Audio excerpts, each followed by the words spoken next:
Well, I'm pleased you came back to explore with me another chapter of Lamentations as we move through this amazing book that just explores a whole range of raw emotions that we can experience. Let's pray.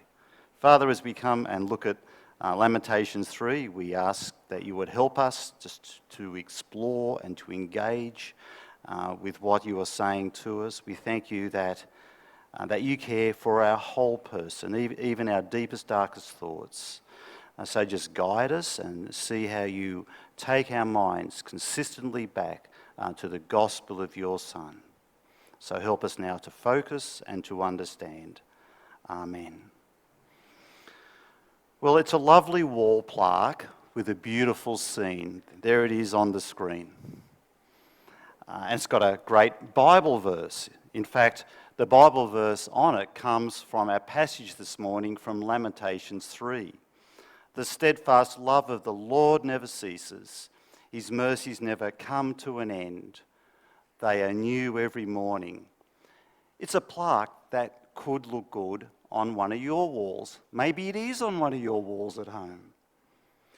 We are clearly meant to connect the tranquil, calming scene with the love of God and his never-ending mercies. What a beautiful image to wake up to every morning. What a serene and meditative way to start each day. But Jeremiah wrote his mercies anew every morning over a dark and tragic landscape.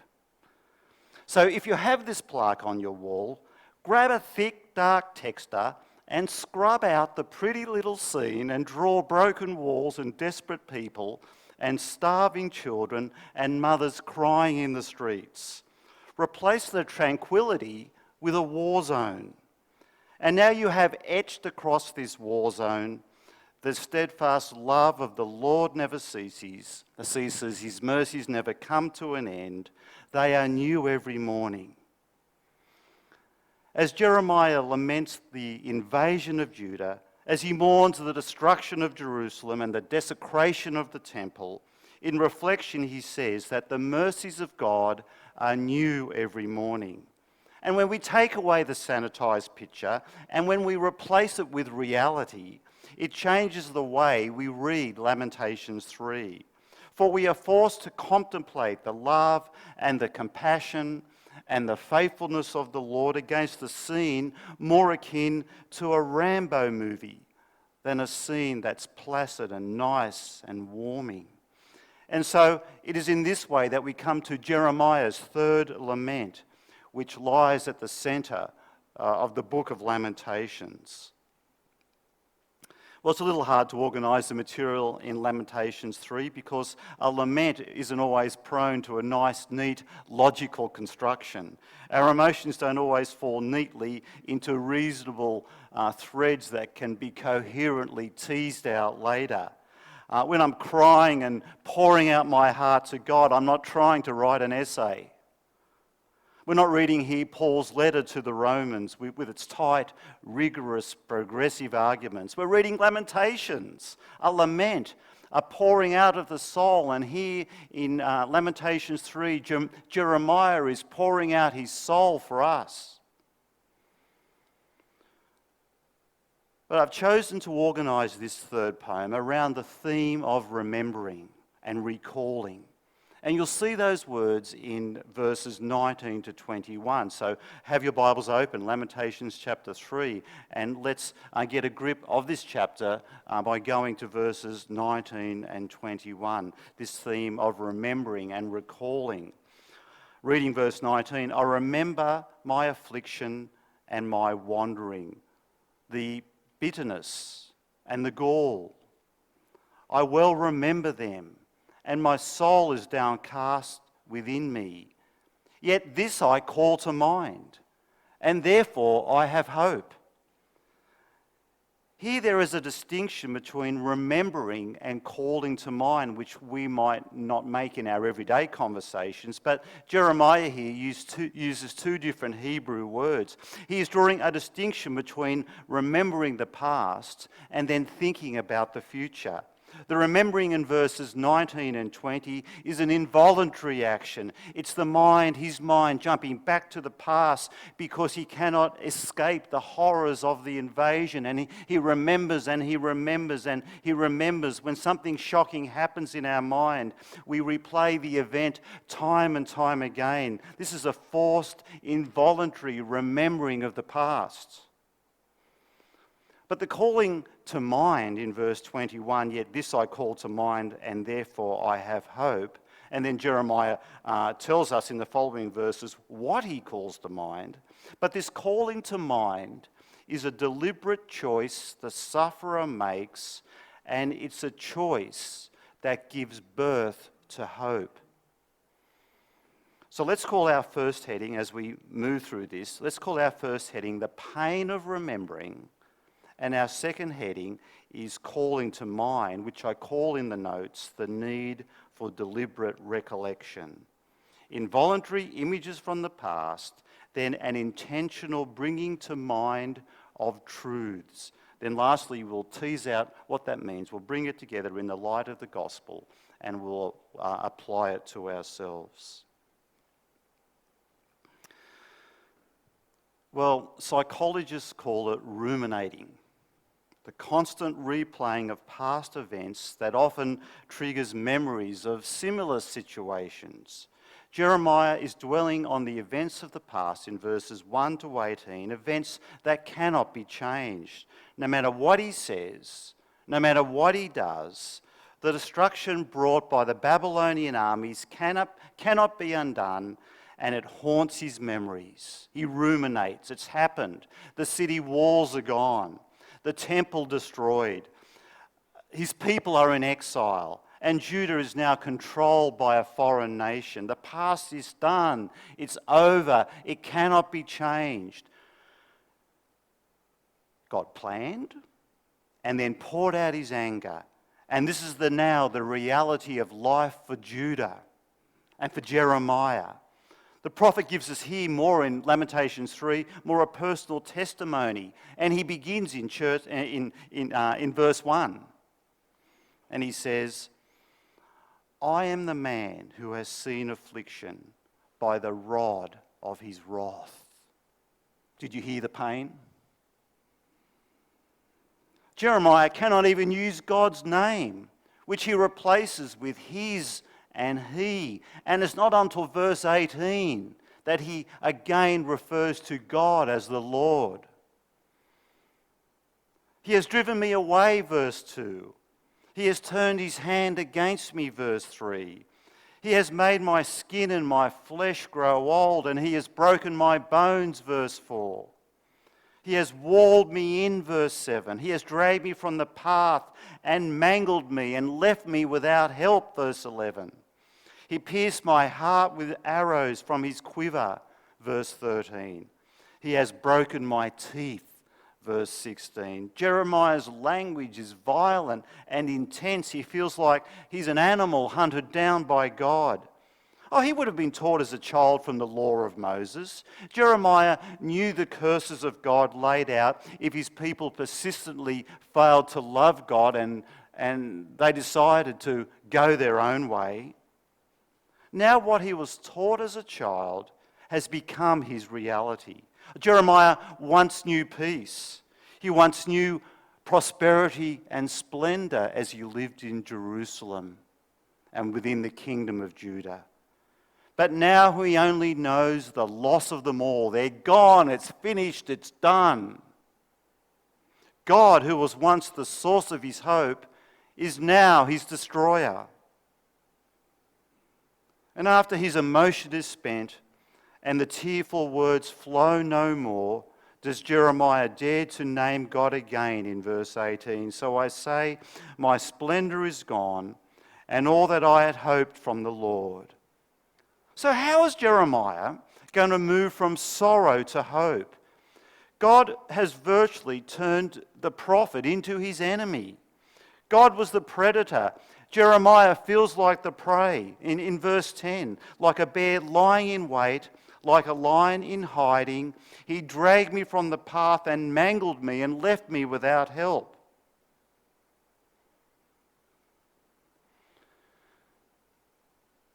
Do you think that God is more interested in the affairs of heaven and our carnal, earthy parts are of no concern to him?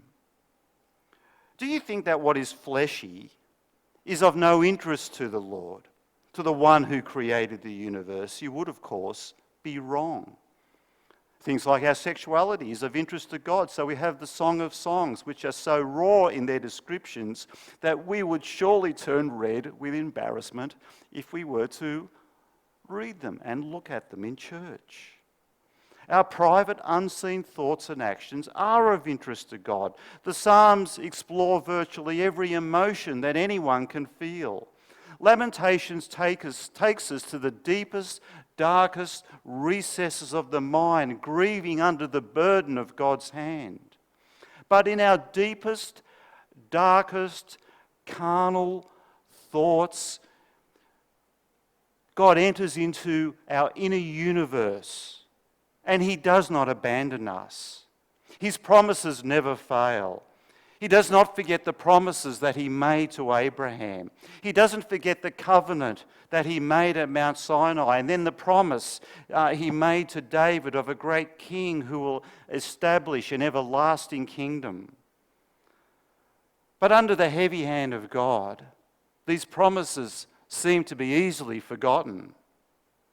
And as honest and open as Jeremiah is with his pain, as he grieves, as he laments, as he mourns, as he pours out his heart for us, he chooses not to stay there. He deliberately chooses another direction as he bottoms out with his grief. And we see this in verse 21. He says, "Yet this I call to mind, and therefore I have hope." What this is Jeremiah referring to when he says, "Yet this I call to mind"? For whatever Jeremiah summons to his mind leads him to say, "And therefore I have hope." So what thoughts does Jeremiah deliberately bring to his mind that moves him from sorrow to hope? Norman Peale authored a book in 1952 called The Power of Positive Thinking. It was a bestseller, and I had a look around, and you can still buy it today. Let me quote. This is what Peale says. "Our happiness depends on the habit of mind we cultivate. So practice happy thinking every day. Cultivate the merry heart, develop the happiness habit, and life will become a continual feast." So as Jeremiah deliberately brings new thoughts into his mind, is he doing no more than cultivating the happiness habit? The power of positive thinking. At that moment, did Jeremiah decide to think happy thoughts and always look on the bright side of life?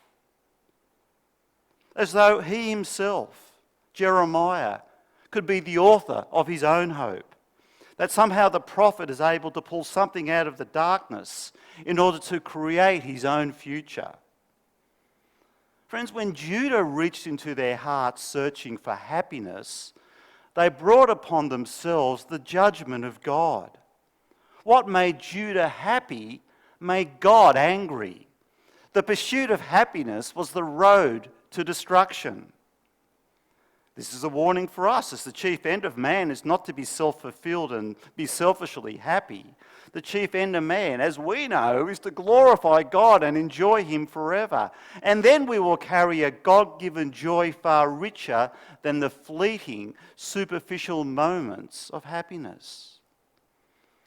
It was good that the Spirit prompted Jeremiah to recall the character of God and his commitment to his promises. What Jeremiah deliberately recalls is God's covenant faithfulness. Let's see that. I'll read from verse 22 and you'll see it on the screen. I've highlighted God's covenant faithfulness. Because of the Lord's great love, we are not consumed. It's the Lord's great love. Because of the Lord's great love, we are not consumed, for his compassions never fail. They are new every morning. Great is your faithfulness. I say to myself, the Lord is my portion. Therefore I will wait on him. The Lord is good to those whose hope is in him, to the one who seeks him. It is good to wait quietly for the salvation of the Lord. The Lord's great love. His compassions never fail. Great is your faithfulness. It's a wonderful hymn. The Lord is my portion, the salvation of the Lord. As these words reverberate in Jeremiah's mind, they become the source of his hope and his reason for trusting in God as he moves into the future. What Jeremiah remembers is the gospel. It's the gospel of the good news that God has acted to save his people, and the destruction of Jerusalem is not the end of the matter. And this very same gospel that Jeremiah remembers finds its climax in the New Testament. It is the gospel given to us. It is the gospel about God's great love. It is the story of God's enduring passion. It is the record of God's persistent faithfulness to his promises. The gospel of hope is the gospel of the Lord Jesus, and our hope is found through trust in him. The Lord is good to those whose hope is in him. For God so loved the world that he gave his one and only Son. James says that the Lord is full of compassion and mercy. The writer to the Hebrews says, let us hold unswervingly to the hope we profess, for he who promised is faithful. God's great love, his compassion, and his faithfulness in the life of his people.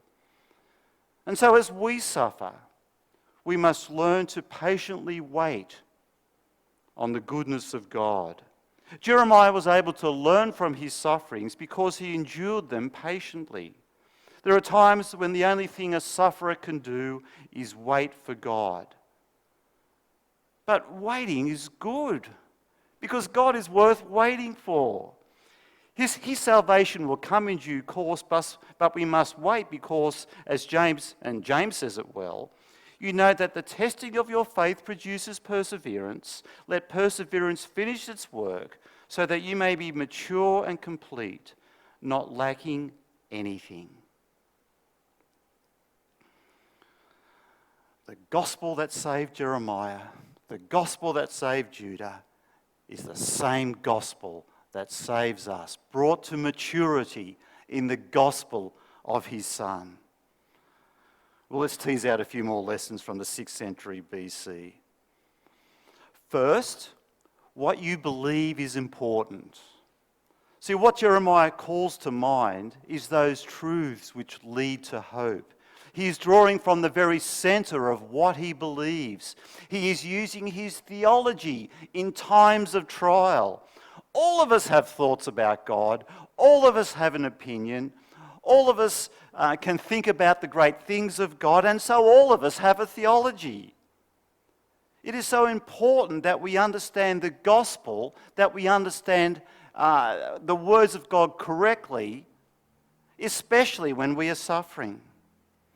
In his book, Dark Clouds, Deep Mercy, Mark Vroegop says, and you'll see it there again on the screen, Lamentations shows us that hope does not come from a change of circumstances. Rather, it comes from what you know to be true, despite the situation in front of you. In other words, you live through suffering by what you believe, not by what you see or feel.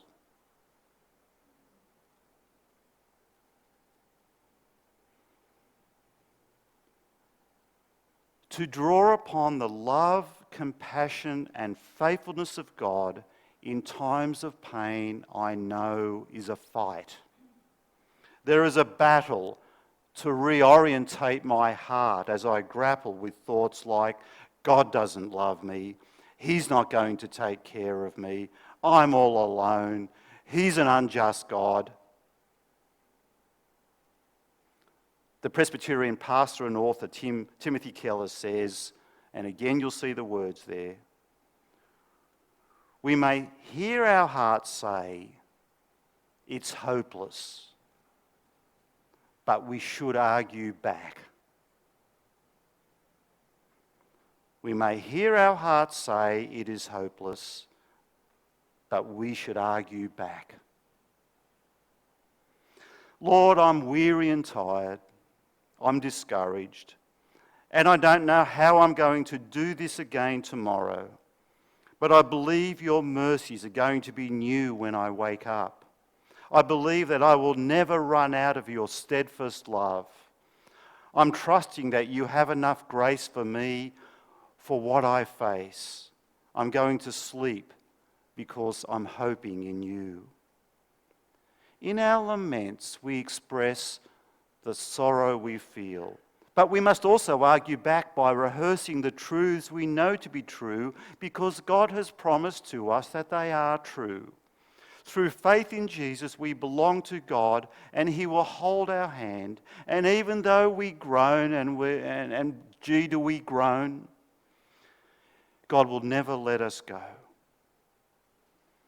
Second, there is always hope. The mercies of God are new every morning. Each new day is evidence of God's grace and the possibility of renewal and repentance. We endure the tough times because divine mercy is never exhausted. When God strips you of everything and all you have is him, you have enough. Lament can awaken you to the truth of God's love. It can remind you that God is everything you really need. And so Jeremiah says, the Lord is my portion, therefore I will hope in him. Do you remember the plaque I mentioned earlier? The one with the pretty scene that we scrubbed out and we replaced it with a war zone? You might feel like that war zone is you. As you wait for God to remove your burden. And if God's providence requires you to wait, remind your heart that much good can come from this season. The Lord desires to teach us many lessons, and those lessons often come slowly. After we have stopped trying on our own, at the point where we are broken and we are ready for him to lead us. In the midst of our suffering, remember that waiting on the Lord is not a waste, and the gospel of the Son reminds you that ahead of you there is an inheritance that will never spoil or fade.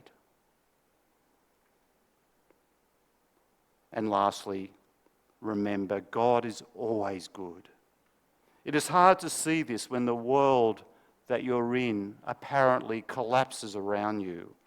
Mark Vroegop tells his readers that every year he feels the pain of his daughter's stillbirth and he returns to the truths in Lamentations. And one year he wrote a poem to lament the agony and to celebrate the triumph of God's grace. And he says it was a small way of anchoring my life to the goodness of God again. So I want to read you some of that poem, not all of it, because it helps us to draw practically upon the lessons that we should learn from Lamentations, the Word of God speaking to his people who grieve. This is the week when darkness loomed. A silence fell upon the womb. Baby girl with beauty formed, 9 months conceived, yet stillborn. A tiny casket, earth so cold, graveside leaving grief untold. Lingering sorrow, life that scarred, 13 years and often heart. My heart was crushed with grief not tame, but still in pain, I believe the name. My King has brought my faith to sight. He brought the right to make it right. And so in memory of loss, I count it won. And by the cross, a little beat I long to hear became a place where God empty crib and painful date, death my foe, which I still hate. But through it all I've seen the hand of a loving God with a sovereign plan. Lament is the language that moves us from sorrow to hope, the expression of pain that takes us back to the truth of God's promises, the promises of God that find their amen in Christ. Let's pray.